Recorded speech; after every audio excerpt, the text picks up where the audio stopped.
გამარჯობა ლაშა. პირველ რიგში მიხარია რომ დღეს ძალიან საინტერესო და მნიშვნელოვანი საკითხებს შევეხებით უძრავი ქონებასთან დაკავშირებულ საკითხებს.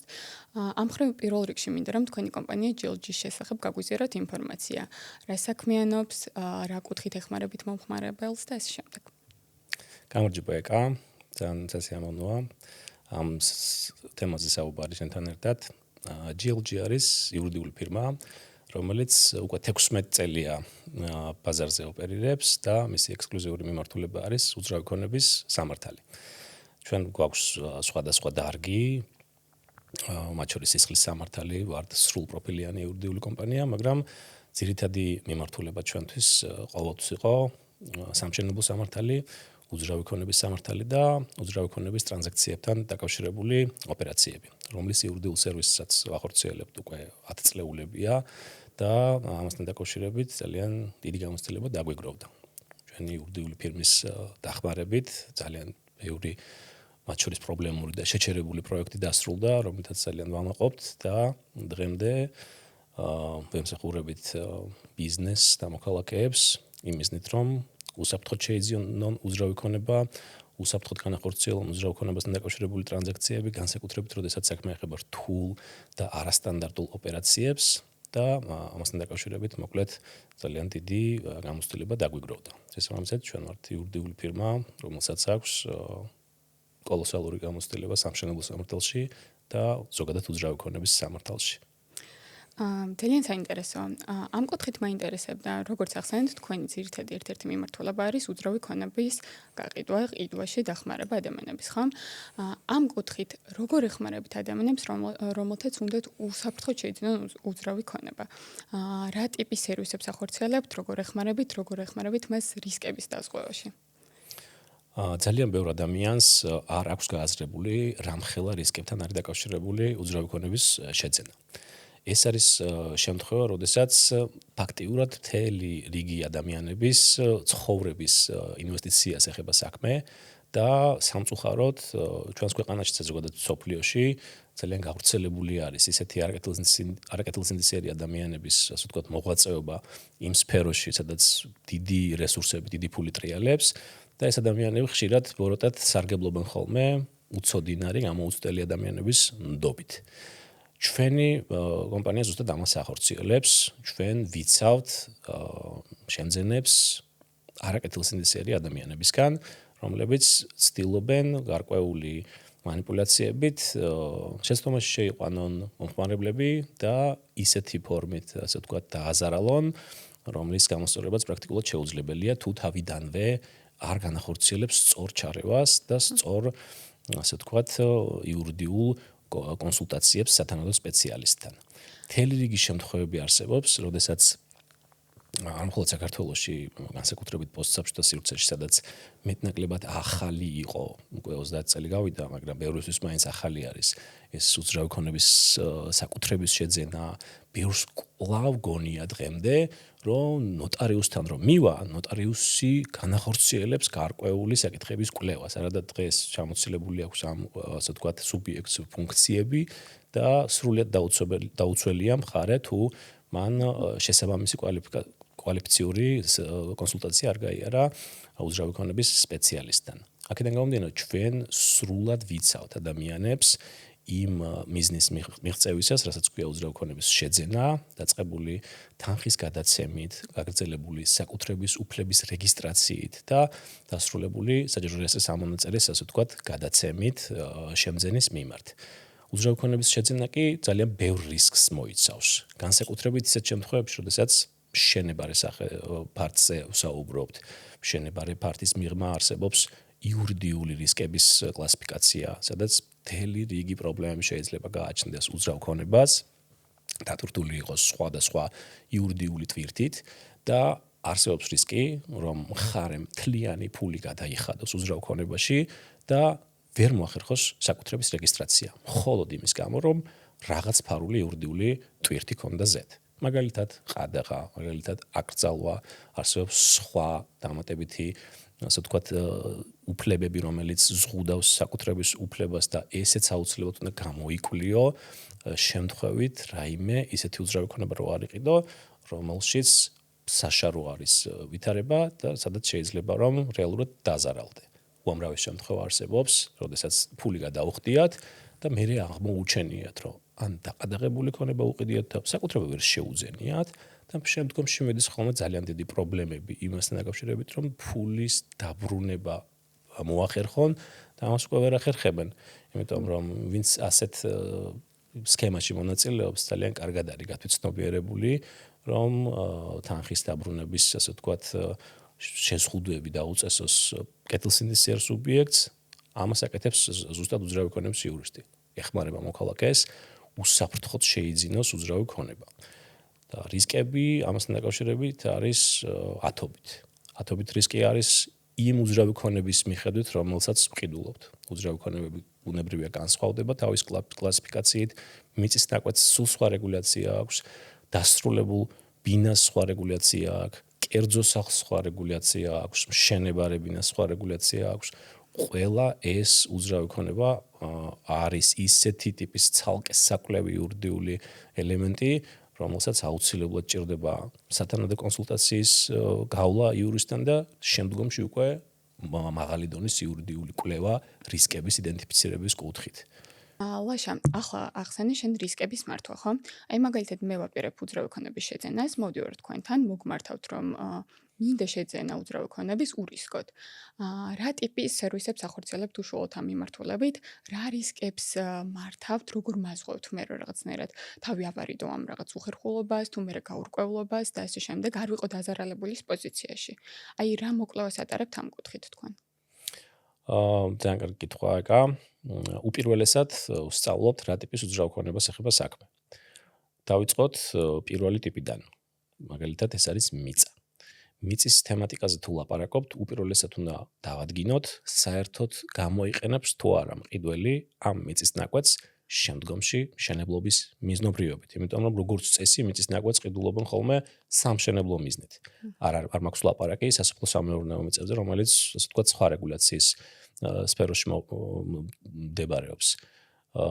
მას შემდეგ რაც ჩავატარებთ კვლევას, თუ არის საშუალება ამ კონკრეტულ მიწის ნაკვეთზე რომ განხორციელდეს რაიმე შენობის დადგმა, ეს შენობა ცალკე უნდა ემთხვეოდეს მყიდველის მიზანს. შეიძლება კონკრეტულ მიწის ნაკვეთზე შესაძლებელი იყოს ააშენო კერძო სახლი, მაგრამ მყიდველს სურდეს რომ Z კორპუსი განათავსოს. აქედან გამომდინარე მნიშვნელოვანია იდენტიფიცირება მოხდეს რა ტიპის იურიდიული რეჟიმი გააჩნია მიწას და არის თუ არა იმის შესაძლებლობა მასზე რომ მყიდველმა და დაინტერესებულმა პირმა Z მისთვის სასურველი უძრავი ქონება განათავსოს. ამის შემდგომში ხდება უკვე მეორე ეტაპზე გადასვლა. მეორე ეტაპი გულისხმობს იურიდიული რისკების კვლევას საკუთრების სუფთად რეგისტრაციასთან დაკავშირებით. ანუ უძრავ ქონებას შეიძლება ქონდეს ძალიან ბევრი სამართლებრივი ტვირთი. მაგალითად შეიძლება ქონება იყოს დაყადაღებული. რას ნიშნავს ყადაღა? ეს ნიშნავს რომ ვერ მოახერხებს შემძენი საკუთრების მის სახელზე რეგისტრაციას. ამ დროს კი შეიძლება მან ფული წინასწარ გადასცეს გამყიდველს, რითაც პრაქტიკულად გამოუვალ ვითარებაში იგდებს თავს. ეს ნიშნავს რომ მას თან ფული ექნება დაკარგული, თან ვერ ახერხებს საკუთრების რეგისტრაციას და იმთავითვე განწირული არის ესეთი შემთხვევა სასამართლო დავისთვის. სადაც რომს მოიგოს, დიდი ალბათობით თანხას ვერ დაიბრუნებს უკან. ეს არის შემთხვევა, როდესაც სუბიექტს განსაკუთრებული, ასე ვთქვათ, კეთილგონიერების გამოჩენა მართებს, რომ ელემენტარული კვლევა ჩაატაროს, რას ყიდულობს. აყადაღის მიღმა არსებობს მთელი რიგი შეზღუდვები, როგორც არის მაგალითად აკრძალვა. აკრძალვასაც ახორციელებს, ასე ვთქვათ, მესამე პირი, რომელსაც პოტენციური დავა აქვს ამ უძრავ ქონებაზე, ან გამყიდველი სუბიექტის მიმართ. მაგალითად, გამყიდველს აქვს ვალი. ასეთ დროს მესამე პირები ახორციელებენ ხოლმე აკრძალვის რეგისტრაციას უძრავ ქონებაზე და იგივე რეჟიმით, როგორც არის ყადაღა, შეიძლება ფული გადავცეთ გამყიდველს და საბოლოო ჯამში ვერ მოახერხოთ საკუთრების რეგისტრაცია იმის გამო, რომ ეს რეალურად უკვე აკრძალული არის და მყიდველმა არ მოახდინა სათანადო კვლევის ჩატარება. მიწის ნაკვეთების მიღმა არსებობს და ძალიან გავრცელებული არის ბინების შეძენა ისეთ ვითარებაში, როდესაც არ ახორციელებენ ხოლმე საერთოდ კვლევას. სხვა შორის ახლა ძალიან გაუმჯობესდა ამ ხრივ სიტუაცია, თუ პირობითად ერთი ადამიანი იკვლევდა ხოლმე ალბათ 100-დან, დღეს ალბათ უკვე 10 იკვლევს. თუმცა ეს მაინც ძალიან მცირე რაოდენობაა იმ საფრთხეებთან მიმართებით, რაც არსებობს უძრავი ქონების ტრანზაქციებში, უძრავი ქონების სამართალში და ეს ძალიან დიდი პრობლემა არის დღემდე. 1000-ობით დაზარალებული ყავს მხოლოდ საქართველოს გასულ ალბათ 20 წელში არასწორად განხორციელებული უძრავი ქონების შეძენის გამო. კიდევ ერთი მნიშვნელოვანი მიმართულება არის მშენებარებინები. მშენებარებინებში უკვე როგორც წესი დამატებითი რისკები გამოიკვეთება ხოლმე. ერთ-ერთი ყველაზე გავრცელებული რისკი არის იდენტიფიკაციის პრობლემა. ანუ იდენტიფიკაცია ნიშნავს, რომ ჩვენ, როდესაც ვიკვლევთ საკითხს, აუცილებლად უნდა დავადგინოთ, რა ფართი არის ის, რასაც ვყიდულობთ და ის გვანახეს კი, რასაც რეალურად გვთავაზობენ რეესტრის ამონაწერით. უამრავი შემთხვევაა იმასთან დაკავშირებით, რომ ერთს ანახებენ ხოლმე, მაგალითად, ერთ სართულზე, რეალურად ამონაწერით სულ სხვა ფართია, რასაც გადაფორმების თვალსაზრისით, ასე ვთქვათ, ელოდება მყიდველი. ეს ნიშნავს იმას, რომ რეალურად გაჩვენეს ერთი და იყიდე მეორე. მოლოდინი გაქვს, რომ ის კონფიგურაციის და ასე ვთქვათ, კარგი მდებარეობის ბინა შეიძინე და შემდგომში აღმოაჩენ, რომ უცებ დაადგინა, რომ სულ სხვა რაღაც გიყიდია. ეს პრობლემა ძალიან გავრცელებულია მიწის ნაკვეთებზეც. მიწის ნაკვეთები განსაკუთრებით გაუნაშენიანებელ სივრცეებში, სადაც რთული არის თვალით აღიქვა, ასე ვთქვათ, ამ ყველაფრის ვითარება, ხშირად ხდება ასეთი ტიპის თაღლითობის საგანი და აღმოაჩენენ ხოლმე შემდგომში, რომ მე სულ სხვა მიწა მანახეს და რეესტრით სულ სხვაგან მომიფორმეს. აქედან გამომდინარე, ძალიან მნიშვნელოვანი არის იდენტიფიკაციის პრობლემა ურისკობის კვლევისას. იდენტიფიკაცია თუ არ გვაქვს, პრაქტიკულად არ ვიცით რა, ასე ვთქვათ, უძრავ ქონებას ყიდულობს შემძენი. ამის დადგენის ბევრი საშუალება არსებობს უკვე თანამედროვე ვითარებაში. თუ კვალიფიციური იურისტთან მედიხარ, მას უკვე აქვს, ასე ვთქვათ, იმის ბაზა, რომ თანამედროვე საშუალებებით, რუკით, არქიტექტურული პროექტის შესწავლით განახორციელოს ამ ყველაფრის, ასე ვთქვათ, ანალიზი და ამის შემდეგ გასცეს რეკომენდაცია. მას შემდეგ რაც დარწმუნდება, რომ ნამდვილად ის ფართი ნახა მყიდველმა, რომელიც ამ კვლევის შედეგად გვაქვს სახეზე, შემდგომში უკვე შეგვიძლია გადავიდეთ შემდეგ ეტაპებზე. როგორც გითხარით, შემდეგი ეტაპები ვრცელია, იდენტიფიკაციის პრობლემას თუ გადავლახავთ, შემდგომში უნდა განვიხილოთ მესაკუთრეობა. აქვს კი გამყიდველს იმის უფლება, რომ საერთოდ გაყიდოს უძრავი ქონება. ცოტა ხნის წინ მქონდა ასეთი შემთხვევა, ერთ-ერთი ცნობილი სამშენებლო ფირმა იყო, რომელიც მასიურ რეკლამირებას აკეთებს თავის პროდუქტის და როდესაც განახორციელეთ კვლევა, აღმოჩნდა, რომ მიწის მესაკუთრე საერთოდ არ იყო ის, სესხით ქონდა ნაყიდი ის მიწა სახელმწიფოსგან, რომელიც, ასე ვთქვათ, უნდა ყოფილიყო მშენებლობის ობიექტი და იმ სესხის პირობებიც დარღვეული ქონდა, ჯარიმების რეჟიმში იყო სრულად და დიდი ალბათობით რისკი ქონდა, რომ თვითონ გამყიდველს დაეკარგა ის მიწა მალე. შესაბამისად, ეს ყველაფერი რომ დავადგინეთ და რომ აუხსენეთ მყიდველს, რომ ეს თვითარებაა, იმაში უნდა გაგიმართლოს რეალურად, რომ მყიდველი, ასე ვთქვათ, ითვალისწინებდეს შენ აზრს. ძალიან ხშირად ჩამოუწერთ, აუხსნით, რომ ას თვითარებაა, ძალიან სარისკოა და ესეთ კომენტარებს ვიღებთ ხოლმე, რომ ამდენი ადამიანი ყიდულობს მშენებარეში და რაღაცა, ასე ვთქვათ, მომიხდება ასეთი პრობლემური ვითარება.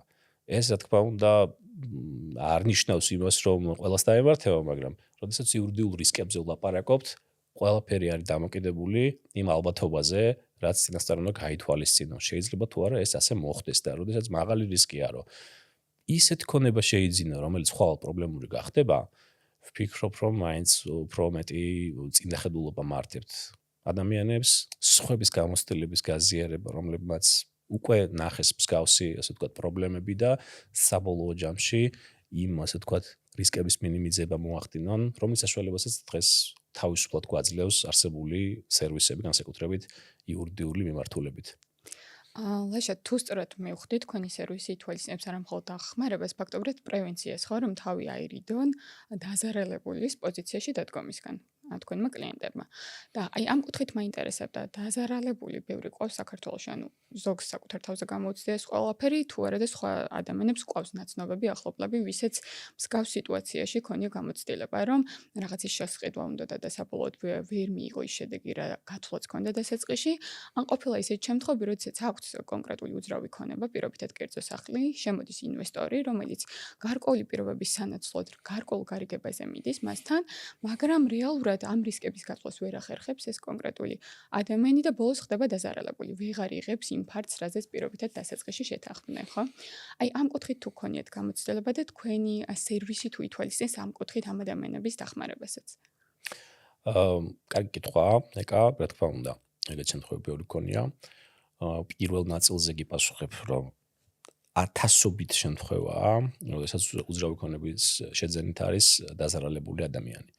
ჯერ კიდევ 90-იანი წლებიდან კოოპერატიული ბინათმშენებლობით დაზარალებული საზოგადოება არსებობს, ათასობით ადამიანია, რომლებსაც ასევე უძრავი ქონების არასწორად შეძენის გამო შეექმნათ პრობლემები და დღემდე დაუსრულებელია მათი, ასე ვთქვათ, ფართები და ეს საერთოდ სახელმწიფომ თავის პირად ვალად აღიარა. ამის შემდგომ მოდის უკვე 2000-იანი წლები, სადაც ყველაზე ცნობილი, რაც იყო ცენტრ პოინტის შემთხვევა, სადაც ათასობით კი არა, თუ მე მგონი 5000 ადამიანს გადაცდა, ასე ვთქვათ, დაზარალებულთა რიცხვი და ეს იყო ძალიან დიდი პრობლემა სახელმწიფოსთვის და მთელი რიგი საკანონმდებლო პაკეტები მიიღეს მაშინ, მათ შორის საგადასახადო ვალდებულებისგან გაათავისუფლეს ის სამშენებლო კომპანია, რომელიც დაასრულებდა ასე ვთქვათ, ძველ შეჩერებულ მშენებლობას და ამან რეალურად ძალიან კარგი ეფექტი გამოიღო, იმიტომ რომ მთელი რიგი დაუსრულებელი ობიექტები იყო ქვეყნის გარშემო 10 წლეულები დაახლოებით და ამ საგადასახადო შეღავათებით, იმ დამატებითი პრევენციული ღონისძიებებით და წამახალისებელი, ასე ვთქვათ, პროექტებით, როგორც არის კოეფიციენტის გაზრდა, მოხერხდა, რომ გარკვეული ნაწილი დასრულებულიყო. შესაბამისად, უამრავი ადამიანი დაზარალდა ამ ყველაფრით, ყველამ ვერ მიიღო სამწუხაროდ თავისი ფართი, განსაკუთრებით ისეთ შემთხვევებში, სადაც სამშენებლო კომპანიები ერთ მინას ორჯერ ან რამდენჯერმე ყიდიდნენ ხოლმე. ესეთ შემთხვევაც ძალიან ბევრი გვაქვს, განსაკუთრებით პოპულარული იყო ერთი პერიოდი ამხანაგობების რეჟიმით მშენებლობები და სრული ქაოტური, ასე ვთქვათ, გაყიდვებით ხდებოდა ხოლმე აქ ბინების, ასე ვთქვათ, რეალიზება, შემდგომში მენეჯმენტი თუ შეიცვლებოდა ხოლმე, საერთოდ რთული იყო გაგება ვის, ასე ვთქვათ, ქონდა შეძენილი რეალურად, იმიტომ რომ ერთ ბინაზე მე პირად მინახია 5 ხელშეკრულება. ანუ ერთი ბინა 5ჯერ იყო გაყიდული და შემდგომში მთელი რიგი სასამართლო დავები მიმდინარეობდა, რომელს ეკუთვნოდა რეალურად, რომლის ხელშეკრულება იყო ნამდვილი და ასე ვთქვათ, ვინ იყო უპირატეს ვითარებაში. მათ რომ ერთი კონსულტაცია მაინც გაევლოთ კვალიფიციური იურისტთან, დარწმუნებული ვარ, რომ იმ ათასობით ადამიანიდან ძალიან მცირე პროცენტი თუ გაეხვეოდა მსგავს შარში.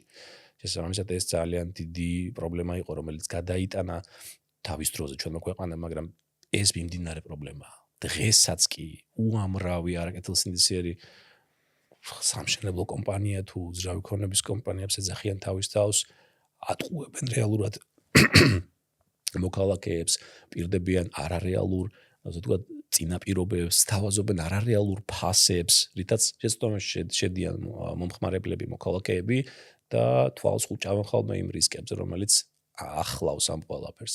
მნიშვნელოვანი არის ასევე ფსიქოლოგიური მიდგომა. ასეთი, ასე ვთქვათ, არაკეთილსინდისიერი ადამიანები ხშირად იმდენად კარგად ფლობენ ამ ფსიქოლოგიურ ფაქტორს, მაღალი უნარი აქვთ, რომ ნდობაში შევიდნენ, რომ პრაქტიკულად 10-დან ალბათ 6-7 ტყუდება ამ ადამიანური ფაქტორით და აღარ ახორციელებს შემდგომ კვლევას, რეალურად რაში ახორციელებს დიდი ფულადი ინვესტიციის ჩადებას. აქედან გამომდინარე კიდევ ერთხელ უნდა ვთქვათ, რომ ძალიან დიდი მნიშვნელობის არის უძრავი ქონების ნებისმიერ ტრანზაქციისას ელემენტარული კონსულტაცია მაინც გავიაროთ ამ დარგის სპეციალისტთან. არ არის აუცილებელი ეს იყოს უმაღლესი დონის სპეციალისტი, თუ არ გვაქვს, ასე ვთქვათ, მაღალი სირთულის პროექტი, სადაც იპოთეკა ფიგურირებს, ყადაღი ფიგურირებს, რამდენიმე უფლებრივი ტვირთი ელემენტარული კონსულტაცია თუნდაც ამ სფეროს ერთ-ერთ სპეციალისტთან იქნებოდა ძალიან დიდი პრევენცია. რაც შეეხება მეორე ნაწილს, ეკა რა თქმა უნდა, ეს ძალიან გავრცელებული მიმართულებაა, როდესაც ინვესტორი შემოდის და მიწის ნაკვეთის მესაკუთრეებს თავაზობს, რომ დაუნგრიოს შენობა-ნაგებობა და ზედ განახორციელოს, ასე ვთქვათ, ახალი ფართების მშენებლობა. ესეც ძალიან სარისკოა განსაკუთრებით მესაკუთრისთვის და თუ სწორად არ განახორციელა თავისი უფლებების დაცვა, მთელ რიგ რისკებთან ეხება, მთელ რისკებთან ექნება მას შემდგომში შემხებლობა. უპირველესი რისკი რა არის? მშენებლობას რომ ასე ვთქვათ ახორციელებს ინვესტორი, აუცილებელი არის რომ მოიპოვოს ამისთვის არქიტექტურული პროექტი. იმისათვის რომ დაიწყოს მშენებლობა, უნდა დაგინგრიოს საცხოვრებელი სახლი. დაგინგრია საცხოვრებელი სახლი და ელოდები რომ 2 წელში, ასე ვთქვათ, დაასრულოს მშენებლობა. რა ხდება მაშინ, როდესაც ვერ ასრულებს 2 წელში? და მაგალითად ქირასაც აღარ გიხდის. როგორც წესი, ქირით გაყავთ ხოლმე, ასე ვთქვათ, სამშენებლო კომპანიებს მესაკუთრეები. თუ უფრო გამოცდილი და ძლიერი სამშენებლო ფირმაა, თავის პირად ფართსაც აძლევს ხოლმე დროებით სარგებლობაში და ეს რა თქმა უნდა უკეთესია, მაგრამ როდესაც ქირით გადიან ხოლმე, ძალიან დიდი რისკი არის, რომ ერთ დღესაც გაჩერდეს სამშენებლო ფირმა 1000 მიზეზი არსებობს, ეს რატომაც შეიძლება მოხდეს, მაგალითად მეზობლის საჩივარი, მაგალითად ფინანსური პრობლემა, თვითონ პარტნიორებს, ანუ მეწილეებს შორის დაწყებული დავა, ანუ ისეთ მიზეზები შეიძლება გაჩნდეს, რომელსაც წინასწარ ვერ, ასე ვთქვათ, წარმოიდგენ. აქედან გამომდინარე, ერთადერთი პრევენციის საშუალება არის ის, რომ თავიდანვე სწორად დაგეგმო ის საინვესტიციო ხელშეკრულება, რომელიც, ასე ვთქვათ, მოგიტანა სამშენებლო ფირმამ. როგორც წესი, ინვესტორის მიერ მიტანილ ხელშეკრულებას პირდაპირ აწერენ ხოლმე ხელს მესაკუთრეები, დამატებითი კვლევების გარეშე. ამ დროს რა ხდება? ინვესტორს, რა თქმა უნდა, თავისი იურიდიული ჯგუფი ყავს. ხელშეკრულების ყველა პირობა მათზე არის მორგებული. ის პოტენციური რისკები, რაც შეიძლება დღის წესრიგში დადგეს, მათ შორის მშენებლობის შეჩერება, მათ შორის ფინანსური პრობლემები, ყველაფერი ჩამოკიდებული აქვს ხოლმე მესაკუთრეების, ასე ვთქვათ, კისერზე და როდესაც მოაქვთ ხოლმე ჩვენთან ხელშეკრულებები, უკვე ვიცით, რომ ფაქტობრივად თავიდან არის ეს ხელშეკრულება დასაწერი, ყველაფერი მორგებულია ინვესტორზე და ეს ლოგიკურიც არის. ვიღაცასთან გაუვათ, ვიღაცასთან არ გაუვათ, საბოლოო ჯამში ყველაფერი ისე ლაგდება, რომ უფრო მეტად ვინც ცდილობს თავის უფლებების გარკვევას და თავისი, ასე ვთქვათ, თავის უკეთესად დაცვას, ის აღმოჩნდება მომგებიან ვითარებაში. ამ დროს საუკეთესო გადაწყვეტილება არის, რომ ხელშეკრულება დავამუშაოთ სათანადო კვალიფიკაციის სპეციალისტთან, მესმის ყველაფერი ხარჯებთან არის დაკავშირებული, მაგრამ იმდენად მცირეა ის იურიდიული სერვისის ხარჯი, რაც ამ უსაფრთხოებისთვის გჭირდება, ვიდრე ის ხელშეკრულება, რომლის ფასია ალბათ 100-ჯერ აღემატება, რომ მე მართლა მიყვარს ხოლმე, როგორ რისკავენ ადამიანები და ელემენტარულ კითხვას როგორ არ უსვამენ. მაგალითად, უძრავი ქონების იურისტს რამე შარში ხო არ ვეხვევი. შარიკი ძალიან ბევრია მაგ დროს. კიდევ ერთი ძალიან გავრცელებული პრობლემა საინვესტიციო კომპანიის მიერ, მაგალითად, მრავალბინიანი კორპუსის მშენებლობისას არის ის, რომ ყიდიან ხოლმე. ანუ მე გადავეცი მიწა, ასე ვთქვათ, ინვესტორს და ინვესტორმა გაყიდა ყველა ფართი, რომელიც განშლით, ასე ვთქვათ, ამოვიდა და შემდგომში გაქრა, წავიდა რაღაც პრობლემების გამო. და მე რა მივიღე? ჩემ მიწაზე ხო სახლი აღარ მაქვს. და ჩემს მიწაზე გამიჩნდა კიდევ 10-ობით სხვა თანამესაკუთრე, რომელსაც უკვე ჩემთან აქვს პრეტენზია. ამ დროს ინვესტორი საერთოდ გაქრა, მე იმ ვითარებაში ვარ, რომ ვერც ბინა მივიღე, თან ჩემ მიწას სხვა თანამესაკუთრეები გაუჩნდნენ. რეალურად ისეთ პრობლემებში აღმოჩნდი, რომლის პრევენციას თავიდანვე ძალიან მარტივად შემეძლო და ეს უკვე ხდება ძალიან დიდი დავების საფუძველი. ისეთი დავების, რომელიც თავშივე წაგებულია. იმიტომ რომ საკუთრების უფლებას თუ გადასცემ პირობების გარეშე, ეს ნიშნავს, რომ ძალიან ძლიერი ბერკეტები გაქვთ ჩაგდებული, ასე ვთქვათ, არაკეთილსინდისიერი სამშენებლო ფირმისთვის. ხშირად ისეთ ხდება, რომ კეთილსინდისიერი კომპანიები არიან ეს სამშენებლო ფირმები, მართლა პატიოსთან დაშენებენ ხოლმე და ახორციელებენ, ასე ვთქვათ, თავის საქმიანობას პატიოსთან. თუმცა ეს არ ნიშნავს, რომ ვალდებულება არ გქონდეს, სათანადოდ გამოიკვლიო შენი წილი ვალდებულებები და შენი წილი უფლებები, რასთან გვაქვს საქმე. შემთხვევით ხარ რისკავთ უდიდეს აქტივს, რომელიც ბევრი ადამიანისთვის მთელი ცხოვრების შენაძენია. აქედან გამომდინარე ძალიან მნიშვნელოვანი არის, რომ იურისტის ჩართულობით განახორციელოთ ნებისმიერი დიდი ხელშეკრულების დადება, განსაკუთრებით ისეთის თუ ის უძრავ ქონებას ეხება. იმიტომ რომ მან მთელი რიგი რისკებია. 1000 საშუალება აქვს მესაკუთრეს, რომ თავი დაიცვას. მაგალითად, აუკრძალოს ეტაპობრივად გასხვისება ფართების ინვესტორს. ანუ სანამ არ აშენებს, ინვესტორს არ ქონდეს უფლება რომ გაასხვისოს ფართები. მინიმუმ ამით იმის პრევენციას ახორციელებ, რომ ვიღაც მესამე პირები არ გაჩნდებიან და შენი მიწის მესაკუთრეები არ გახდებიან. ეს ნიშნავს იმას, რომ ბევრად წინ ხარ უფლებრივად და პოტენციალური სასამართლო დავის დროს რეგისტრირებული ვითარება არ გაქვს შენ მესამე პირთა სასარგებლოდ და ეს საბოლოო ჯამში შენს ბევრად, ასე ვთქვათ, დიდ უსაფრთხოებაზე აისახება. საერთო ჯამში კიდევ და კიდევ უნდა ვთქვათ, რომ კვალიფიციური იურიდიული სერვისი არის გადამწყვეტი, თუ გსურს რომ გვეძინოს მშვიდად. რეალურად ეს არის იურისტის ფუნქცია.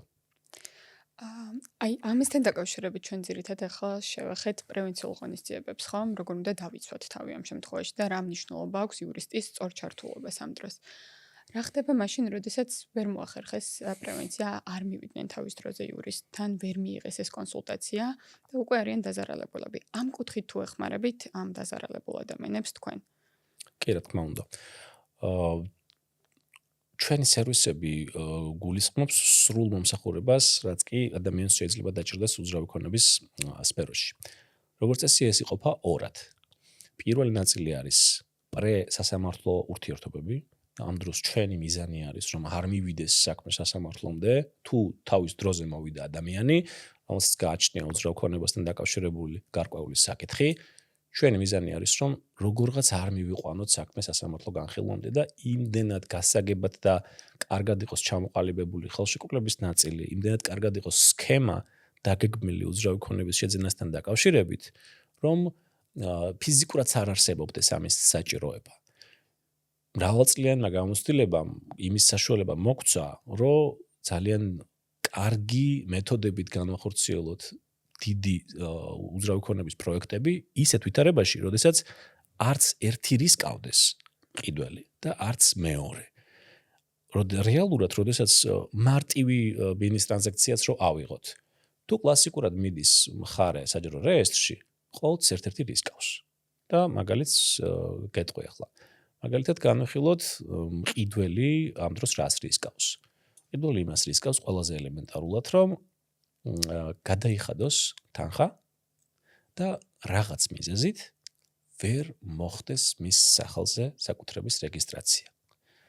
ამის პრევენცია ჩვენს შეგვიძლია მთელი რიგი ბერკეტებით, მაგალითად არსებობს ნოტარიუსის სადებოზიტო ანგარიში, მაგალითად არსებობს ბანკის სადებოზიტო ანგარიში. ანუ ჩვენ ჩართულობით პირდაპირ კი არ გადავცემთ ხოლმე თანხას მყიდველს. მესამე პირის სახელმწიფოს მიერ ლიცენზირებული ნოტარიუსის ანგარიშზე ვდებთ ხოლმე და ნოტარიუსის ნიშანი არის იმისთვის, რომ საკუთრების გადაცემის შემთხვევაში გადაუხადოს თანხა გამყიდველს. ამ დროს ყოველთვის დაცული არის მყიდველი. ანალოგიურად გამყიდველი. გამყიდველიც რისკავს გარკვეულ, ასე ვთქვათ, ასპექტს, როდესაც ვსაუბრობთ უძრავი ქონების ტრანზაქციაზე. კერძოდ, თუ გამყიდველმა ჯერ ხელი მოუწერა, ასე ვთქვათ, გადაფორმებაზე და შემდგომში მას გარკვეული მიზეზით ფული არ ჩაურიცხეს, ის რა თქმა უნდა რისკავს იმას, რომ დაკარგოს ეს უძრავი ქონება, შემდგომში მოხდეს ქონების გადაფორმება სხვაზე და გარკვეულ რისკებს ისიც ატარებს. სწორედ ამის, ასე ვთქვათ, პრევენციისთვის ჩვენ გვაქვს ისეთი დახვეწილი იურიდიული სერვისები, სადაც არც ერთი მხარე არ რისკავს. სწორედ ეს არის მაღალი დონის იურიდიული სერვისები, რომ ორივე მხარეს ეძინოს მშვიდად. ამის მიღება ახლა საჯარო რეესტრმა სხვა შორის ძალიან მაგარი პროდუქტი დანერგა, თვითონ საჯარო რეესტრი ახორციელებს, ასე ვთქვათ, დეპოზიტარის ფუნქციას, თვითონ საჯარო რეესტრის, ასე ვთქვათ, სპეცანგარიშზე ხდება თანხის ჩარიცხვა და საკუთრების გადაცემის შემთხვევაში ერიცხება ავტომატურად ასე ვთქვათ, გამყიდველს თანხა. ამ დროსაც ბევრად ასე ვთქვათ დაცულები არიან. რეალურად ამასაც თავის ხარჯები აქვს. მცირედით იზრდება ხარჯები, მაგრამ არა იმ დონეზე, რომ საკუთრების ასე ვთქვათ დაკარგვის რისკი ზიდოს ადამიანმა. აქედან მომდინარე ძალიან საინტერესო არის ამ თვალსაზრისით განხილვა, უღირს თუ არა ადამიანს იმ ტვირთის ტარება, რაც დაკავშირებულია უძრავი ქონების ასე ვთქვათ დაკარგვასთან, თუ თანხის დაკარგვასთან, თუ ურჩევნია, რომ რეალურად იმ მცირე ასე ვთქვათ რესურსის გაღებით ბევრად უფრო წინ იყოს უფლებრივად და ძალიან შვიდ გარემოში ასე ვთქვათ გააგრძელოს ცხოვრება. შესაბამისად ეს არის ძალიან მარტივი რჩევები კლავაც და კლავაც შემძენებისთვისაც და გამყიდველებისთვისაც. ახლა მინდა რომ უფრო ესეთ აქტუალურ საკითხს შევეხო, აქტუალურ კითხვას, რომელიც ამჟამად ვინც აპირებს უძრავი ქონების შეძენას, მათ განსაკუთრებით უჩნდებათ ხოლმე მსგავსი კითხვები. თქვენ რომ უშუალოდ აპირებდეთ უძრავი ქონების შეძენას, უპირატესობას რას მიანიჭებდით? უკვე დასრულებულ პროექტს, რომელიც შედარებით უფრო ძვირი ღირს თუ მიმდინარე მშენებარეს შეისყიდით, რომელიც უფრო ბიუჯეტურია ერთი შეხედვით. ძალიან კაი კითხვა. ხშირად მეკითხებიან ხოლმე მყიდველები, როდესაც იმის კვლევა გვაქვს დაკვეთილი, რამდენად ურისკო უძრავი ქონების შეძენას აპირებენ, რომელი ჯობია რომ შეიძინონ დასრულებული თუ მშენებარე, როდესაც ვლაპარაკობთ კორპუსის ბინებზე. მე პირადად ურჩევ ხოლმე, რომ თუ კი საშუალება გაქვთ, გირჩევნიათ დასრულებული ან დასრულების მდგომარეობასთან ახლოს არსებული უძრავი ქონება იყიდოთ. იმიტომ რომ ერთი ძალიან დიდი რისკი ეცლება თამაშს.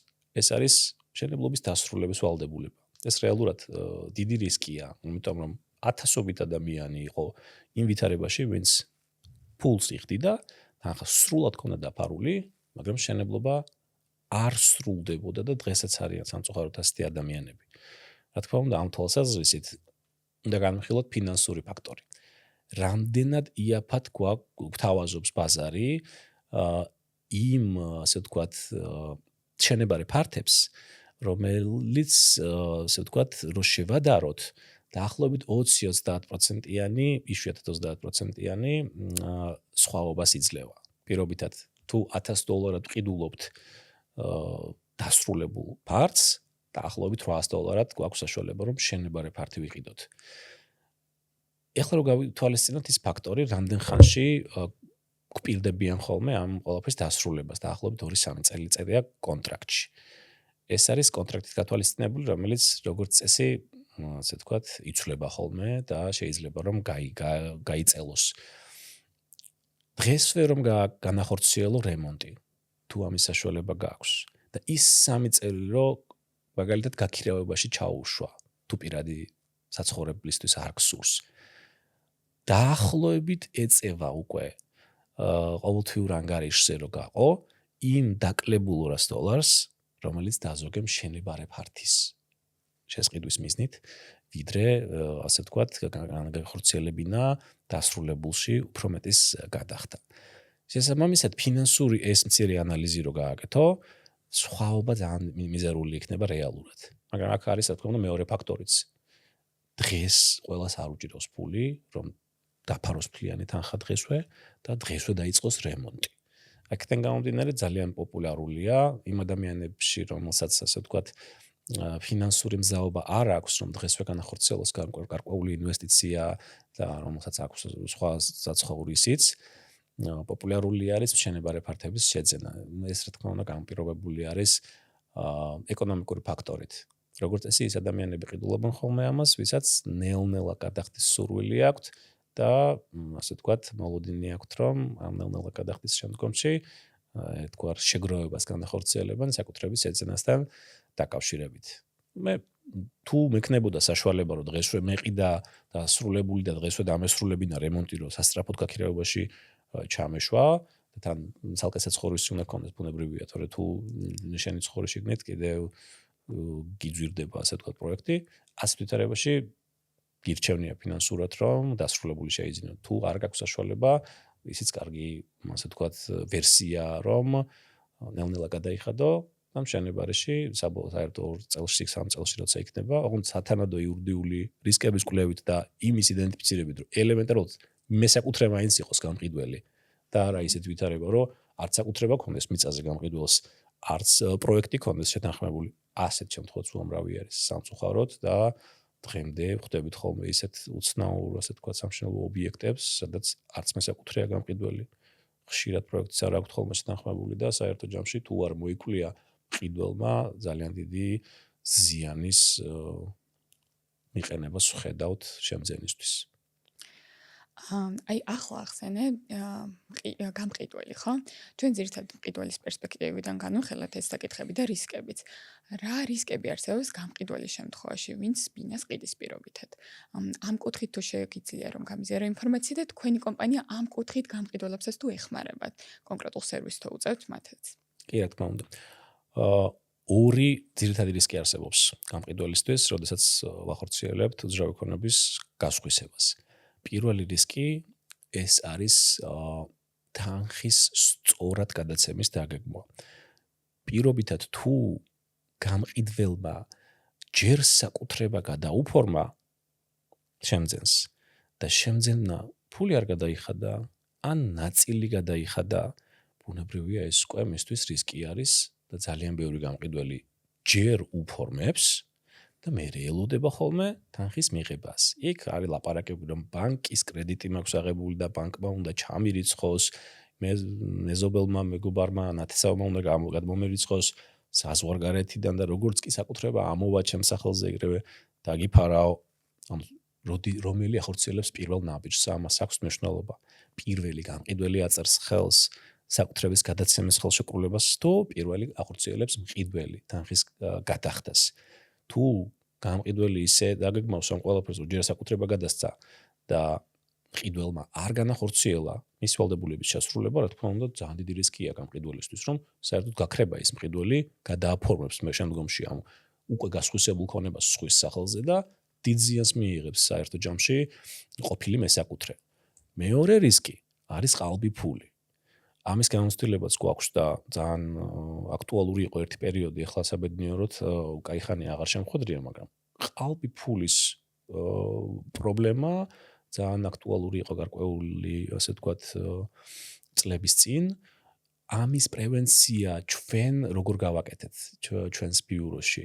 როდესაც გქონდა ამის საჭიროება, რომ აი ქეშად უნდა მომხდარიყო ნასყიდობის მთლიანი თანხის გადახდა და ეს ძალიან დიდი დისკომფორტია, იმიტომ რომ წარმოვიდგინე $100,000 ქეშად უნდა ატარო, აქეთ-იქით არ იცი ეს ფული ნამდვილია, ნაწილი, უფრო ნაწილი არის ხოლმე პრობლემური ბანკნოტები რა. და ჩვენ გვაქვს ეგეთი, ასე ვთქვათ, წესი, რომ ყავს პარტნიორი ბიუროები, რომელსაც აქვთ სპეციალური აპარატები, რომლებსაც ფულის ნამდვილობის შემოწმება შეუძლიათ. მივდივართ ხოლმე გარკვეული ანაზღაურების სანაცვლოდ, რა თქმა უნდა, ვამოწმებინებთ, რომ ეს არის, ასე ვთქვათ, ნამდვილი ბანკნოტები. თუ ერთ-ერთ მხარეს არ აქვს პრობლემა, რომ ბანკში განხორციელდეს ამის შემოწმება, როგორც წესი ეს პრობლემა არის ხოლმე, იმიტომ რომ ბანკთან ურთიერთობის დაჭერა ხშირად არ უნდათ მხარეებს.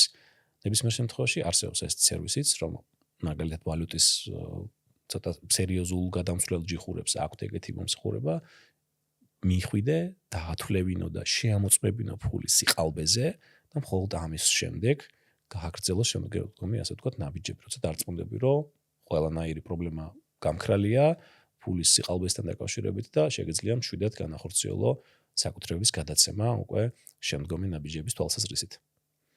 ლაშა, ახლა მინდა შევეხოთ მიწის ნაკვეთების შეძენასაც. მიწის ნაკვეთების შეძენა რამდენად განსხვავდება ბინის შეძენისგან და ამ კუთხით რისკები მსგავსია თუ განსხვავდება გარკვეულწილად? მიწის ნაკვეთები კოლოსალურად მიწის ნაკვეთები რადიკალურად განსხვავებული რეჟიმია ბინებისგან განსხვავებით. აქ ბევრად უფრო მეტი კვლევა არის განსახორციელებელი და ბევრად უფრო მეტი სიფრთხილეა საჭირო ვიდრე უკვე აშენებული უძრავი ქონების შეძენა მაგალითად, იმიტომ რომ იქ უკვე მზა პროდუქტი გაქვს და შემდგომი, ასე ვთქვათ, ნაბიჯები აღარ გაქვს გადასადგმელი იურიდიული თვალსაზრისით. როდესაც მიწას ყიდულობ, გრანდიოზულად დიდ სამართლის სფეროში შედიხარ. ეს არის არქიტექტურული და სამშენებლო სამართალი. როგორც წესი მიზანი არის ის, რომ შევიძინოთ ისეთი მიწა, სადაც ჩვენთვის სასურველ უძრავ ქონებას ავაშენებთ. აქ უკვე სხვა სუბიექტი შემოდის თამაშში. როგორც წესი ეს არის მერია.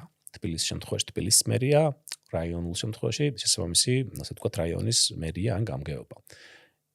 ეს არის შემთხვევა, სადაც უკვე საკვლევი არის, რა ტიპის მიწას ვყიდულობთ, რა არქიტექტურულ სამშენებლო ზონირება აქვს და რამდენად აქვს ის პარამეტრი ჩვენს მიწის ნაკვეთს, რომ მასზე მშენებლობის ნებართვა გაიცეს. მაგალითისთვის თბილისის მასშტაბით ძალიან გამკაცრებულია მშენებლობის ნებართვების გაცემა კონკრეტულ მიწის ნაკვეთებზე. ადრე თუ 150 კვადრატიან მიწის ნაკვეთზე შეგეძლო რკვეული ნებართვის აღება, ეხლა უკვე შეზღუდეს და მინიმალური სამშენებლო პარამეტრები დაუწესეს სიგრძეს და სიგანეს. აგრეთვე მინიმალური ფართობი უნდა ქონდეს მიწის ნაკვეთს, რომ უბრალოდ მსჯელობა განახორციელოს თბილისის, ასე ვთქვათ, არქიტექტურის სამსახურმა მასზე მშენებლობის ნებართვის გაცემის მიზნით. შესაბამისად, შეიძლება პატარა მიწა დაუშვათ 250 კვადრატული მეტრის მიწა კარგად გეჩვენებოდეს იმ მიზნით, რომ ზედ სახლის მშენებლობა ვიზუალურად შეიძლება, მაგრამ ის უკვე იყოს სამშენებლოდ გამოუსადეგარი. ამის კვლევის საშუალება არსებობს მხოლოდ და მხოლოდ სპეციალისტების მეშვეობით. ჩვენ კი საკმაოდ დიდი გამოცდილება გვაქვს უძრავი ქონების, ასე ვთქვათ, სფეროში და არქიტექტურულ დარგში, მაგრამ ჩვენც კი ვსარგებლობთ ხოლმე არქიტექტორების სერვისით და მიწის ნაკვეთებს ყოველთვის ვამოწმებთ არქიტექტორთან, არის თუ არა საშუალება, რომ ამ მიწის ნაკვეთზე იმ, ასე ვთქვათ, მიზნობრიობის შენობა-ნაგებობა ააშენოს შემძენმა, რომელიც გეგმაში აქვს. როგორც წესი ვახორციელებთ ხოლმე, თუ შემძენი ამასთან დაკავშირებით თანახმაა და დროის ფაქტორი არის მნიშვნელოვანი, თუ ამის დრო აქვთ გამყიდველს და მყიდველს, თბილისის მუნიციპალიტეტის არქიტექტურის სამსახურისთვის მიმართვას. და იმ განცხადებით დოკუმენტურ დადასტურებას, რომ ამ მიწაზე შეიძლება აშენდეს გარკვეული ფუნქციის შენობა. ამ მშენებლობის ნებართვის პირველ სტადიას ეძახიან, ეს არ არის პროექტირების ეტაპი, ზოგადად გიდგენს სამშენებლო პარამეტრს, რომ აქ შეიძლება აშენდეს მაგალითად კერძო სახლი. და როდესაც ასეთ დოკუმენტს მოგცემს თბილისის მერია, მე უკვე ბევრად მშვიდად შეგიძლია, რომ შეიძინა მიწის ნაკვეთი და უდიდესი ალბათობით მასზე უკვე პრობლემა არ იქნება ნებართვის გაცემის. შესაბამისად, მიწის ნაკვეთის ყიდვა უკვე რამდენიმე პროფესიას მოიცავს. რამდენიმე პროფესიას იმ თვალსაზრისით, რომ არქიტექტურული დარგის ძალიან დიდი მონაწილეობა ხდება ამ სფეროში და უძრავი ქონების ზოგადი შეძენისგან განსხვავებით დამატებითი კვლევები უნდა ჩატარდეს, გამოიყენებ თუ არა ამ მიწას იმისთვის, რაც შენ გონებაში წარმოგიდგენია. აქედან გამომდინარე, მიწას ყოველთვის ორმაგი, ასე ვთქვათ, კვლევა ჭირდება. ყოველთვის უნდა ვიყოთ ფრთხილად, რომ ისეთი მიწა ვიყიდოთ, სადაც სამშენებლოდ გამოუსადეგარი ვითარება გვაქვს და ამის მიღმა არსებობს კიდევ დამატებითი ფაქტორები. მიწაზე შეიძლება გადიოდეს ისეთ ტიპის კომუნიკაცია, რომელიც პირდაპირ წინააღმდეგობაში არის მშენებლობასთან, როგორც არის გაზსადენი, წყლის მილსადენი, ელექტროგადამცემი, ასე ვთქვათ, მაღალი ძაბვის ავთულები, მთელი რიგი შეზღუდვები შეიძლება იყოს აქ, არა ზონირების, არამედ ფაქტობრივი მდგომარეობის თვალსაზრისით. ესეც კვლევის საგანი უნდა იყოს და უნდა იცოდეს, რომ რაღაც ქვეშ არ გადის გარკვეული სახის კომუნიკაცია, რომელიც წინააღმდეგობაში იქნება პოტენციურ მშენებლობასთან. ლაშა, ზონირება ახსენე. და ამ კუთხით მაინტერესებს, თუ ქონიათ შემთხვევა, როდესაც ამას კიდევ დავსვა. თუ ქონიათ შემთხვევა, როდესაც მიწის ნაკვეთის ზონა შეგიცვლიათ. ძალიან კაი კითხვაა. სასამართლო დავის სპეციალური კატეგორია არსებობს თბილისის საქალაქო სასამართლოშიც და რაიონულ სასამართლოებშიც, როდესაც ხდება არასწორად დადებული ზონის კვლევა მოსამართლის მიერ. თბილისის მასშტაბით მოქმედებს გენერალური გეგმა, რომლითაც განხორციელებულია თბილისში არსებულ მიწებზე არქიტექტურული სამშენებლო ზონების დადება და სამწუხაროდ უამრავ მიწის ნაკვეთს დაედო არა შესაფერისი ზონა. მაგალითად, სატყეო ზონები ადევს ბევრ მიწის ნაკვეთს, სადაც ერთი ხეც არ დგას. სატყეო ზონა უკვე შემზღუდავი ფაქტორი არის მშენებლობისთვის. ცოტა ხნის წინ მქონდა სხვა შორის ესეთი შემთხვევა, სატყეო ზონა ედო მიწის ნაკვეთს, გარშემო განაშენიანება ჩვეულებრივად მომხდარი იყო, სახლები იდგა გარშემო და მას შემდეგ რაც ჩვენ გავასაჩივრეთ, ზონირება და იმას ვამტკიცებთ, რომ არასწორად დაადო გენგეგმამ ამ მიწისნაკვეთს ზონა არ მიესადაგება სატყეო ზონა, ისეთ მიწისნაკვეთს, რომელიც არის განაშენიანებულ არეალში, ზედ არ არის არავითარი ტყის ფრაგმენტი და ცოტა ხნის იქონა ზუსტად ეგეთი შემთხვევა, რომ დააკმაყოფილა თბილისის საქალაქო სასამართლომაც და უკვე უზენაესმა სასამართლომაც იგივე, ასე ვთქვათ, გადაწყვეტილება ძალაში დატოვა და ბათილაცნო ესეთი ზონირება. შესაბამისად, მოვახერხეთ ზონის ცვლილება და საცხოვრებელ სახლს მშენებლობის ნებართვის მიღება. აქედან გამომდინარე ძალიან ბევრ ადამიანს აწუხებს ეს მიწის ნაკვეთები გააჩნიათ, რომელსაც არასწორი ზონირება აქვთ და უბრალოდ არ იციან ხოლმე, რომ ამის საშუალება არსებობს. უბრალოდ რთული პროცედურაა გასავლელი, არქიტექტურული კვლევაა განსახორციელებელი, რომ დასკვნა არსებობდეს არეალში, რეალურად შეესაბამება კი დადებული ზონა მიწაზე არქიტექტურულ არეალში არსებულ ვითარებას.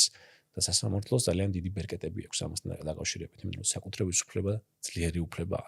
რეალურად სახელმწიფოს ინტერესი უნდა იყოს, რომ მეტი შენდებოდეს, მეტი მშენებლობა ნიშნავს მეტ ინვესტიციას, მეტ დასაქმებულს, მეტ გადასახადს საბოლოო ჯამში, გრძელვადიან პერსპექტივაში კომუნალურ გადასახადებს, რომელიც ყოველთვიურია და ეკონომიკური აქტივობის გაზრდას. აქედან გამომდინარე, ისეთ შემთხვევებში, როდესაც არ ხორციელდება ხოლმე მშენებლობის ნებართვის გაცემა სრულიად დაუსაბუთებლად, რეალურად ამ დროს სახელმწიფოც ზარალობს და თუ სწორად მიაწვდი მოსამართლეს იმ ყველაფერს, რომ არ არსებობს ფიზიკურად ამის საჭიროება, როგორც წესი ამას ასე ვთქვათ პრევენციას ვახორციელებთ ხოლმე და ასეთ სარჩელები მეტწილად კმაყოფილდება ყოველ შემთხვევაში ჩვენი პრაქტიკით. ძალიან საინტერესოა, იმიტომ რომ ვფიქრობ, ბევრმა ადამიანმა ამ შესახებ შეიძლება არც იცის და შეიძლება ძალიან ღირებული ინფორმაცია აღმოჩნდეს ეს ყველაფერი. ხო, ბევრმა ადამიანმა სხვათა შორის ისიც არ იცის, რომ არსებობს ესეთი სერვისი უძრავი ქონების ურისკობის კვლევა. და ჩვენი ფირმა პირველი იყო, როგორც ვიცი, დასრულებულ ძველ ბინებში ურისკობის იურიდიულ კვლევასთან ერთად კონსტრუქციული კვლევაც, რომელმაც კონსტრუქციული კვლევა ვინც შესთავაზა მომხმარებელს. ანუ მაგალითად ძველ ჩეხურ ბინაში ყიდულობ საცხოვრებელ, ასე ვთქვათ, ფართს. პირველი ინტერესი რა არის, როდესაც ძველია, რამდენად მდგრადია შენობა ნაგებობა. ჩვენ გვყავს კონსტრუქტორები, რომლის მომსახურებითაც სარგებლობენ ხოლმე შემძენები, აქვთ საშუალება რომ მიიყვანონ, შეამოწმებინონ ტექნიკურად რამდენად კარგ მდგომარეობაში არის შენობა ნაგებობა და ღირს თუ არა ამხელა თანხის გადახდა ამ უძრავ ქონებაში. შესაბამისად, ბევრმა ადამიანმა არ იცის სხვათა შორის, რომ არსებობს ეს სერვისები, განსაკუთრებით ჩვენთან, ჩვენ ძალიან ბევრი წელია ამ საქმეს ვაკეთებთ და როგორც ვიცი, ახლა სხვებმაც დაიწყეს მსგავსი სერვისების, ასე ვთქვათ, მიწოდება, თორემ საერთო ჯამში კარგი იქნებოდა, რომ ელემენტარულად არსებულ სერვისებთან გქონდეთ ადამიანებს წვდომა და ინფორმირებულობა, რომ როდესაც გჭირდება უძრავი ქონების შეძენასთან, გასხვისებასთან თუ ნებისმიერ ტრანზაქციასთან დაკავშირებული ოპერაციის შესრულება, გაიარო კონსულტაციები. ძალიან ბევრს აღმოაჩენ, რამდენი რისკია და კარგი გადაწყვეტებია ამ რისკებზე. კი, მე როგორც მივხვდი, არა მხოლოდ იურიდიული, არამედ ფიზიკური რისკების დაზღვევაც ხდება მაგ შემთხვევაში, ხო? ახლა რაც ახსენე ბოლო თქვენ სერვისის კოდში. ფიზიკური რისკი არის, როდესაც ძველ სახლში, მაგალითად, ძალიან პოპულარული გახდა ახლა Airbnb, ძველ თბილისში ბევრი ყიდულობს უძრავ ქონებებს, შემდგომში არემონტებენ და აქირავებენ ხოლმე და ცოტა ხნის წინ მქონდა ეგეთი შემთხვევა, კონსტრუქტორული სერვისი გაუწია ჩვენმა პარტნიორმა, ასე ვთქვათ, სპეციალისტმა და აღმოაჩინა, რომ დღე-დღეზე დაინგრეოდა ეს სახლი. არავითარი, ასე ვთქვათ, რეკომენდაცია არ არსებობდა, რომ ის კონკრეტული უძრავი ქონება შეეძინა. გასაგებია, რომ კარგ ადგილას არის, ფასი ყოველთვის შესწავლაში შემყვანია. როდესაც იაფად გაქვს შემოთავაზება განხორციელებული, ორმაგად უნდა იკვლიო. რასთან არის დაკავშირებული ფასის ასეთ სიიაფე და აი ძალიან ამაყივარ, რომ უამრავი ადამიანი გადაგვირჩენია შარში გახვევას განსაკუთრებით იურიდიული კვლევების ნაწილში და ამ ბოლო პერიოდში უკვე ფიზიკური კვლევის ნაწილში, როდესაც ჩვენი პარტნიორი კონსტრუქტორების მეშვეობით ამოწმებენ ხოლმე, ასე ვთქვათ, შემძენები რამდენად პრობლემურ, რამდენად ტექნიკურად გამართულ უძრავ ქონებას ყიდულობენ. იმიტომ ეს ხო რეალურად ადამიანის სიცოცხლეს და ჯანმრთელობას ეხება საქმე ხარში. უნდა იცხოვროს ჩვენმა მეგობრა პარმა, ჩვენმა ნათესავმა თუ ჩვენთვის სასურველმა სუბიექტმა, აქედან გამომდინარე, მნიშვნელოვანია და ძალიან კარგი იქნება თუ ძველი უძრავი ქონების შეძენისას არა მხოლოდ იურიდიულ კვლევას გავაკეთებთ, არამედ კონსტრუქტორულსაც. ძალიან ღირებული ინფორმაცია იყო ეს ამ ეტაპზე განსაკუთრებით. ახლა მინდა შევეხოთ უშუალოდ იპოთეკის საკითხს. როგორ უნდა შევძლოთ ბანკის იპოთეკით დატვირთული ბინის შეძენა? როგორ არის ეს შესაძლებელი? ძალიან გავრცელებული პრობლემაა იპოთეკით დატვირთული ქონების შეძენა. ბანკი როგორც წესი იპოთეკაში, როდესაც იდებს უძრავ ქონებას, ხელშეკრულებაში უწერს ხოლმე, ასე ვთქვათ, გამყიდველს, რომ მისი ინფორმირების გარეშე გასხვისების საშუალება არ ქონდეს. წინააღმდეგ შემთხვევაში პროცენტის გაზრდის დებულება უწერიათ ხოლმე. რა ხდება, როდესაც მყიდველი ყიდულობს, ასე ვთქვათ, იმ უძრავ ქონებას, რომელიც იპოთეკაშია ჩადებული. პირველ რიგში ბანკის ინფორმირება უნდა მოვახდინოთ, აუცილებლად, რომ ესეთი ჩანაწერი დავაკმაყოფილოთ და პრობლემა არ გქონდეს იმასთან დაკავშირებით, მე არ ვიცოდი და პროცენტი გაგიზარდე. შესაბამისად, არსებობს ორი მეთოდი. პირველი მეთოდის დროს ჩვენ პირდაპირ გადმოგვაქვს საკუთრება ჩვენს სახელზე და მხოლოდ ამის შემდეგ ვიხდით მთლიან იპოთეკის თანხას. აქ ერთადერთი კითხვის ნიშანი არის იმასთან დაკავშირებით, რა თანხა მექნება გადასახდელი. შესაბამისად, ჩვენთან მაგალითად ასე ვგეგმავთ ხოლმე. უპირველესად ეს ყველაფერი იწყება ბანკის ცნობით. რა თანხა არის დღის მდგომარეობით დავალიანება და რა თანხა ჭირდება ბანკს, რომ მთლიანად მოხსნას დღეს არსებული იპოთეკა. ეს ოფიციალური დოკუმენტი რო გაგვაჩნია, მხოლოდ ამის შემდეგ გადავდივართ ხოლმე შემდეგ ეტაპებზე. და როგორც ვახსენე, უკვე ორი მიმართულება არსებობს. პირველი, როცა ვყიდულობთ იპოთეკიან ქონებას და ამ ცნობის საფუძველზე არსებულ თანხას ვფარავთ ბანკში, ამ დროს რისკი იმ თვალსაზრისით მაქვს შემცირებული, რომ მე აღარ ვარ დამოკიდებული, ასე ვთქვათ, გამყიდველის ნებასურველზე, რომ მივიდეს ბანკში და მოახდინოს იპოთეკის მოხსნა, რიგში ჩადგეს, გარკვეული დრო დახარჯოს და ასე შემდეგ. თუმცა, როგორც წესი, ამასთან დაკავშირებით მეორე სქემას უფრო იყენებენ ხოლმე. მეორე სქემა არის შემდეგი, ასევე ცნობით იწყება ეს ყველაფერი, ბანკის მიერ გაცემული ცნობის საფუძველზე, რომელშიც ვკითხულობთ რა თანხა ჭირდება ბანკს, რომ ჩვენ, ასე ვთქვათ, მოგვიხსნან იპოთეკა.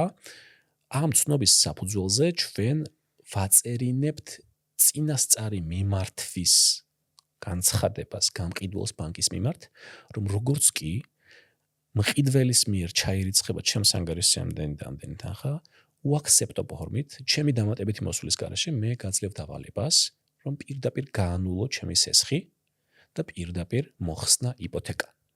ანუ უკვე დაწერილი აქვს ამ დროს გამყიდველს, ანუ იპოთეკის მოვალეს ბანკის მიმართ განცხადება, რომლითაც დავალება მიცემული აქვს, როგორც კი ფული დაჯდება ჩემს ანგარიშზე ამ და ამ სუბიექტიდან, დაუყოვნებლივ გაანულეს სესხი და დაუყოვნებლივ მოხსენ იპოთეკა.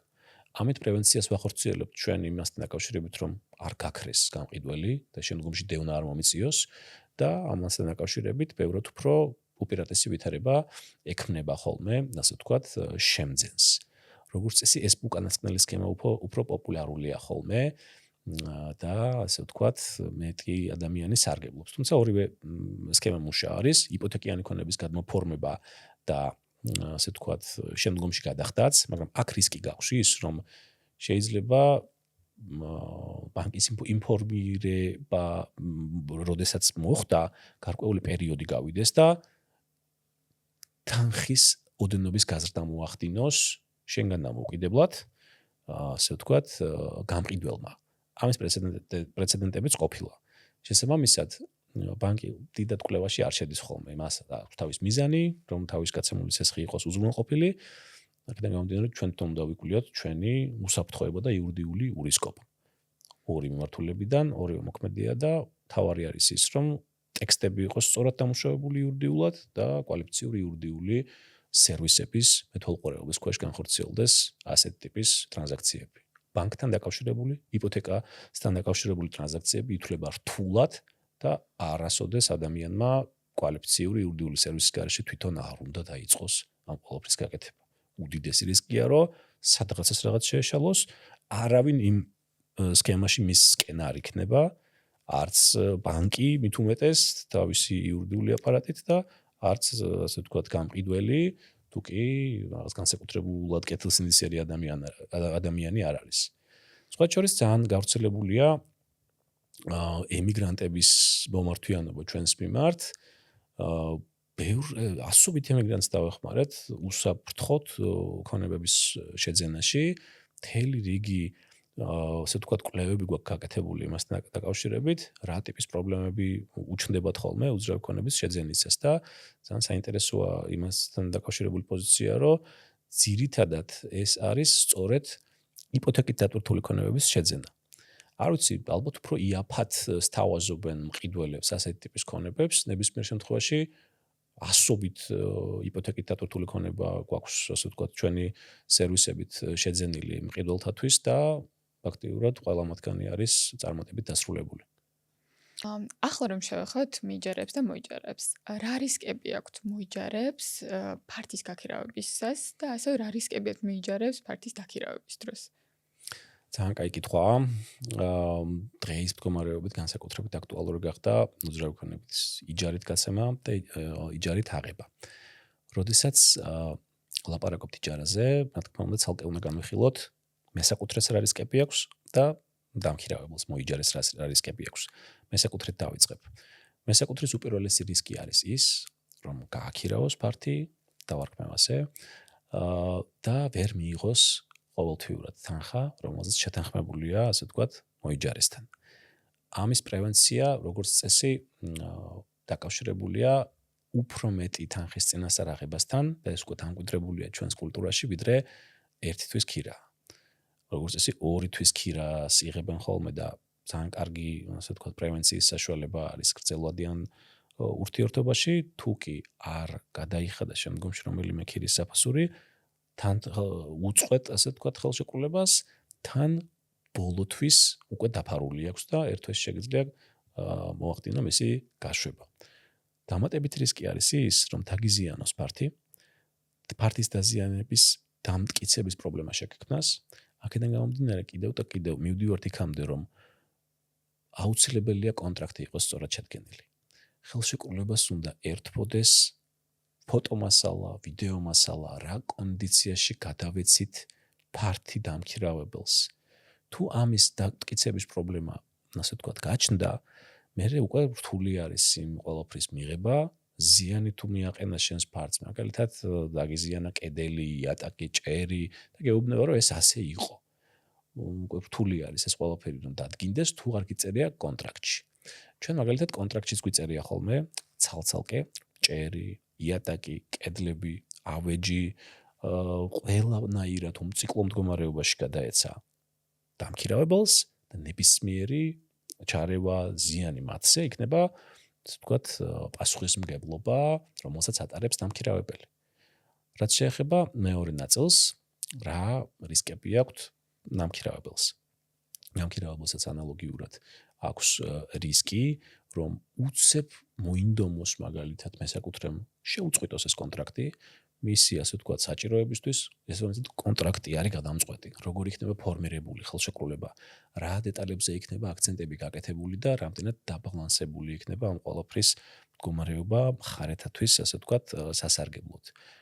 ძალიან ხშირად ხდება ხოლმე, როდესაც განსაკუთრებულად დიდ პირგასამტეხლოს უდებენ მესაკუთრეები მოიჯარებს, დამატებით ჯარიმებს უწერენ ხოლმე, დამატებით ისეთ, ასე ვთქვათ, ხარჯებს აკისრებენ, რომელიც არ არის დაკავშირებული ხელშეკრულებასთან. მაგალითად, კანონი არეგულირებს, რომ როდესაც მიმდინარე დაზიანება შეიძლება არსებობდეს, ის უნდა შეაკეთოს, ასე ვთქვათ, დამქირავებელმა, მაგრამ კონტრაქტში არეგულირებენ ხოლმე მესაკუთრეები თლიანი, ასე ვთქვათ, დაზიანებების შეკეთების რისკს დამქირავებლის მიერ.